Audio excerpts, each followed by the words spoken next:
Ұзақ күттім. Қосылайық бағдарламасында да болған кезде айтатын, мен ғашық бола бермейтін қызбын деп. Осындай жігітті кездестіргеніме өте қуаныштымын, бақыттымын. Сыйластығымыз өте керемет, тфай-тфай көз тимесін. Мүлдем ұрыспаймыз. Әрдайым жаным осындай болайық. Қабатымыз мәңгі болсын. Келесі жыл осындай кезде енді Алла қаласа, Алла бұйыртса, сәбиіміздің бесік тойында кездесейік. Сол барлықтарыңызға рахмет.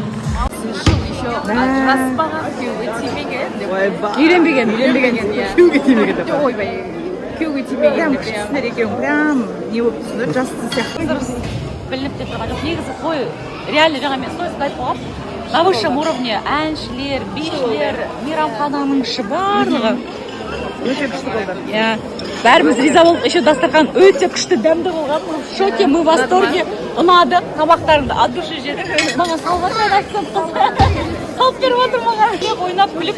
Қайтайық деп отыр. Ровно 12:00-да бітірді ғой тамада. Өйткені Алматының ресторандарында 12:00-ге дейін ғой. Сен маған иттік жасадың, сен маған пасықтық жасадың деп мен бір құрбыма айтуыма болар еді. Бірақ мен ол сөздерді айтпадым. Қалдарыңыз қалай, боянып алдым. Қазір кездесуім бар, одан кейін 8-ші бутикқа барам. Алтындармен фото, видео жасаймыз. Жаңа поступлениялар болды, соларды көрсететін боламын. Маған біраз жан жазып жатыр. Құдағиың саған не сыйлады деп, сол құдағиың сыйлаған керемет сыйлығымды көрсетіп жіберейін сіздерге. Құдағиым маған графтың наборын сыйлады. Қараңыздар. Өтініш, лабораторный бриллиантпен шатастырмаңыздар. Бұлар природный бриллианттар. Аллаға шүкір, қонақтарымызды шығарып салдық. Отырмыз енді, Аллаға шүкір, қабыл болсын жан. Әліш папаның әкесіне белгі, яғни тас жатқан білмейді. Примерно адамдар өткен сайын аты жөнін атап, Құран бағышталып отырса екен деген ниетпен белгі қойды, яғни тас қойды да. Сол, міне келіндерді жұмсап отырмын, генерал келін болып. Мама, не істейміз? Шай ішеміз дейміз. Келіңдер, шай әкеліңдер. Жаңа күшті солтүстік менталитет жайында әңгіме айтып келе жатырмын. Алиш, ой, зачем? Басқа өңір түсінбей қалады. Айтпай қойшы дейді. Мен айтамын, жақсының жақсылығын айт, нұртасын деген бар. Неге айтпаймын? Солтүстіктің келінге деген құрметін неге айтпаймын деп жатырмын да, содан қайттан жиналып алып сіздерге видео түсіріп жатырмын да. Өткенде қайнымыз қайтыс болған уақытта есімде жоқ, 7-сінен кейін ғой деймін, біраз жүрдік енді. Үйде адамдар келім кетім келіп жатыр. Тамақ бересің, шай бересің, жинайсың, салат істейсің, әйтеуір тез келеді, тез шығарып салып, жинап, сөйтіп жүрмін ғой енді.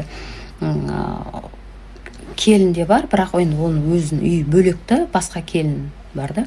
Енді олардың кішкентай балалары бар, 6-7-лерде кетіп қалады енді үйлеріне.